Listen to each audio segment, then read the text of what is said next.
morning. Welcome to Business Growth Accelerator.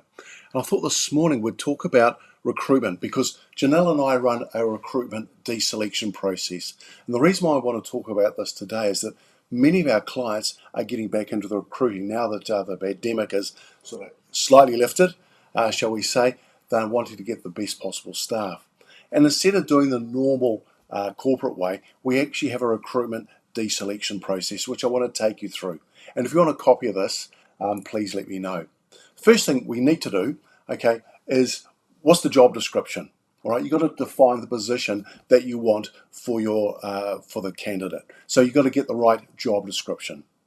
The next step is filling the funnel, which is writing the advert. And please, at this stage, don't be corporate on it. You know, with all the bland stuff that most corporates write. Be a little bit quirky. Have your personality coming into the ad so that people can say, gee whiz, this is a little bit different. Step number 3 is where are you going to place your ad? All right, there's so many places you can, go to the job boards like Indeed and job alerts. You can go to Facebook. You can go to LinkedIn. There's all sorts of places. Shoulder tapping people, Andy. Okay. But when you put it out there, you need a process so that when people reply in the first instance, they can reply with a video or they can reply with a phone in as to why they are the best person for the job. Because what we don't want you to do is to be wading through a whole lot of CVs at this stage. And as you're aware yourself, and you've probably done it like I have, you have written a CV and you've put some stuff in there that has pushed the boundaries somewhat to make you look even better. So the thing is, at this stage, we don't look at the CVs, but we do invite the person who's applying to actually send in a phone message for a dedicated phone line or a video as to why they're the best person for the job. You'll find many people won't want to do this, right? And you've actually just dodged yourself a bullet, because if they can't do that, potentially they're not a people player. Potentially they aren't going to have the ability to sell. Potentially they're not the right person for your admin role because they can't talk. Okay, so you listen to the responses from that, and then you deselect those who you don't think are particularly good. So you're going to get rid of quite a few to start with. Okay, you may at this stage, if you want to, filter them more by having a quick 20-minute conversation with them. That's entirely up to you, but if you do, ensure that you have a questionnaire so that if you are going to talk with people, that you ask exactly the same question, so you can make a concise answer on who you like or who you're not like. Okay, then we go to a group interview. That's right, a group interview. We bring everyone in for an interview. And the first thing we do is we get a nice place, have teas and coffees, and it's a really good way for you to actually interact with the people prior to the session. Just talk to them and saying hi, see who's got a really good personality, who seems to be the right fit for the job. And then let's go into the group interview.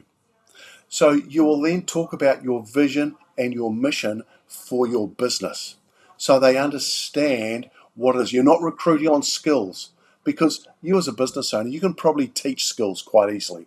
But what you can't teach is that culture where people actually get your vision and values and understand where you're taking the business to. At the end of your vision and values, have a 5 or 10 minute break.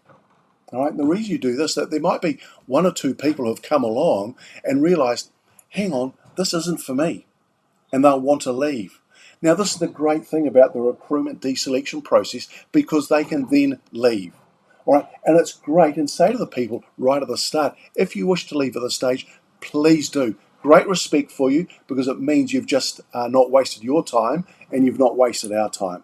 So have your 5 or 10 minutes, and generally we find that most people come back. People are really scared at this stage that everyone might leave. We've never had that. We've had 1 or 2 leave, which is really good.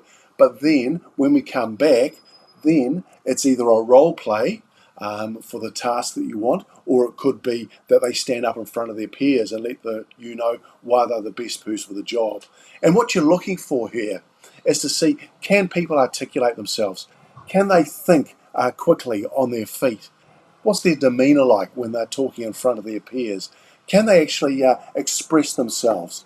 What is it? And you look at their physiology. You're looking at tonality and body language, but also the words they say. After that, it's any questions that they may want to ask, because everyone's gone around the room and done the role play or told you why they're the best person. You've actually got sheets here at this stage, so you're actually writing on the sheet, so you've got an idea when you come to discussing the candidates afterwards what your notes are. So at the end of that, ask any questions, give any answers that people need, thank them for their time, and let them know that you will be back to them by the end of that day. If, for example, you're doing it in the morning, or if it's in the afternoon, you'll get back to them the next day. So once they've all left, sit down with anyone else within your team and go through each of the candidates, ranking them, deciding who you like, and you'll probably come out with one or two who you think, wow, really good. Invite those one or two back for a one-to-one interview. And at this stage, have a look at their CVs, because you're going to have a look. Does the CV, is it similar to what you've heard the person saying?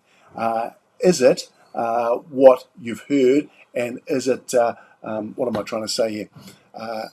What you saw at interview, is what you're seeing in the CV the same thing? Hopefully it is. If it is, bring them back to a one-to-one interview. And then, once you've done the one-to-one interviews, and you want to do this within 1 or 2 days, for the simple fact that you want to get this moving as quickly as possible. Don't wait and wait and wait. Invite the successful candidate for the job, subject to reference checks. All right, this is fundamentally important. Subject to reference checks. So you offer them the position subject to the reference checks that you're going to undertake. And one of the questions I'll always ask when I'm doing a reference check, once I've gone through the normal stuff, is, and you might want to write this down, is there anything else I should know about Steve or Sally or David? Let me say that again. Is there anything else I should know about Steve? It's amazing what comes out from that part. And sometimes what I've found is that what I thought was a good candidate, something has come out and think, whoa, I've just saved myself a bullet here. This is also part of the recruitment deselection process. So there you go. Once you've offered them the position, the offer is in writing. Get them to sign it, subject to the reference checks. And after that, then it's ensure that you've got a really robust and strong 90-day induction process. This is where many business owners let themselves down. They've gone through the recruitment deselection process, and then they just push the candidate into the role and say, there you go and do it. You've got to induct them with a good 90-day induction process. I've also got a process for this, which we will talk about at some stage. There you go. There's your recruitment induction process. If you'd like a copy of what we do, more than happy to give it to you. Please ask, and I'll send it out. There's the tip for the day. Simple strategies for serious business owners who are wanting solid results. If you've liked this, please share it, like it, let your friends know about it. If someone else you think should come into Business Growth Accelerator, we'd love to see them, so long as they fulfill our criteria for coming in. See you tomorrow.